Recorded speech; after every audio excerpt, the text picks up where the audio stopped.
Chapter 2: The Weave of Time. Lady Elara Thorne was still Lady Elara Thorne, but she was no longer 13. She was 23.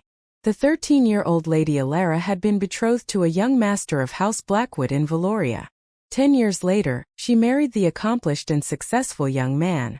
On the day of her wedding, her younger brother, Lord Thorne, led 50 Thorne family members and 300 guards to the ceremony. They were all slaughtered. The news reached Lady Elara in the inner courtyard, and as she rushed to the gate, she was shot and killed by 10 consecutive arrows. The archer was Lord Blackwood, her husband. Elara felt the grinding of her teeth.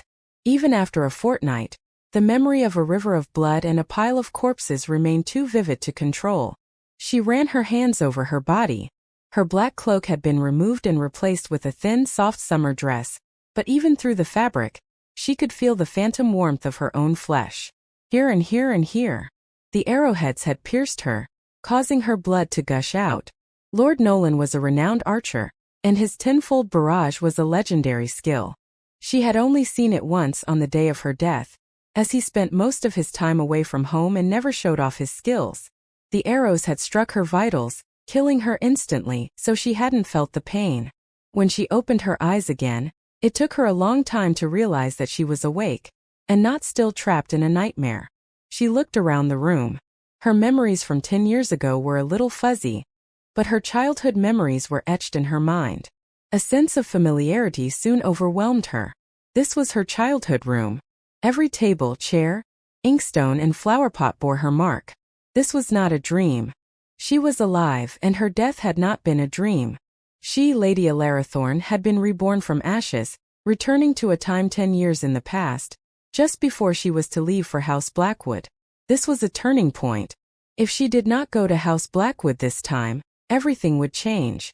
This was the first thing she had thought of when she woke up in the way station and realized what had happened. She had immediately tried to change her fate, but a searing pain made her hiss. Elara lowered her head and looked at her hand resting on the windowsill. It was already morning, and the sunlight fell directly on her hand. The exposed white skin instantly turned red, as if it had been set on fire. She pulled her hand back and retreated from the sunlight. Sounds from outside filtered into the room, the light footsteps of maids and their quiet whispers. Relatives who cared for her sent attendants to check on her from time to time. "Someone," Elara said. The courtyard fell silent, and then there was a rush of footsteps. Only one maid entered the room. She was about 16 or 17, wearing a well-tailored dress and with a delicate face. "Mistress," she said, curtsying. It was Mistress Glynis, the maid Elara remembered serving her in the Thorne family. She had not taken her to Valoria, and she had become a mere passerby in her life. Now she was still her trusted maid. "Clean this up," Elara said, pointing to the untouched breakfast on the table. Mistress Glynis bowed. She didn't call anyone else to help her. She quickly cleared the table without another word, curtsied and left. Elara, without speaking to her again, sat on the bed and watched her leave. Once Mistress Glynis left, the low whispers began again in the courtyard. "Mistress Glynis, how is the young mistress? Did she say anything?" A few maids surrounded Mistress Glynis, asking anxiously. Mistress Glynis shook her head at them. "The young mistress has just returned. She doesn't want to talk. Everyone should act as if nothing has happened, so she doesn't get upset." Because their mother had died young and their father was always indulgent, the young mistress had grown up proud and sensitive. The maids understood her words and lowered their heads in agreement. Mistress Glynis stood guard at the door, making sure everyone returned to their duties as usual. "But something did happen," a young maid whispered. "Yes, it's no use pretending," another added, looking anxious. The young mistress had only been back for a day, but rumors were already running rampant throughout the Thorne family. She had been missing for over a fortnight, and the family had sent out search parties one after another. Who knows how many people outside were prying and speculating. This was not good news, especially for a girl who was about to get married. Although they were careful not to upset Elara by asking her directly, it didn't stop others from asking. Soon after Lord Thorne returned, more people came flooding into the Thorne family manor. Because the search parties had been dispersed, everyone else had fallen behind Lord who had received the news first. Lord Fenrir Thorne, the fourth elder, stood in a room. Though he hadn't rushed through the courtyards like Lord Cashin, he too was out of breath. "Mother, I've told second eldest brother everything. Nothing really happened," he said, his face red with anger and anxiety. As a secondary son, he'd had few opportunities to prove himself. This time, with such a big family matter, second elder Lord Cashin had to remain a pillar of stability in the family, and third elder Lord Lyman Thorne had to preside over the swordfall marches.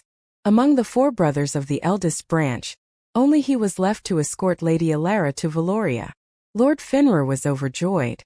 This was his chance to get to know and befriend House Blackwood. He didn't expect to run into trouble before the journey was even halfway complete. Steward Magnus, a loyal servant, was on his knees testifying. Everything was fine. The young mistress didn't say a word. That day we stayed at a way station. It was raining, and during dinner, she asked how long it would take to get to Valoria. She also told fourth elder that she had forgotten to bring a pair of parrots from a side courtyard. Fourth elder promised he would send someone to retrieve them, ensuring they would arrive in Valoria before us. The steward's eyes were red as he kowtowed. We had no idea that the young mistress would leave with a few people in the middle of the night. "So you are saying Elara ran away for a pair of birds?"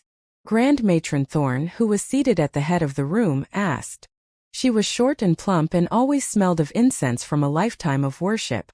But with one misfortune after another befalling her family, the usually kind old lady looked tired and angry.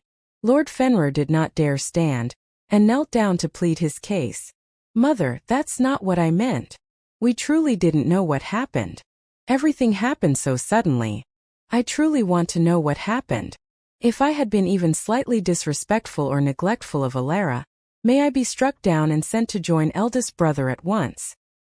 He had sworn a deadly oath, for Lord Anson Thorne, the Grand Matron's eldest son, was already dead.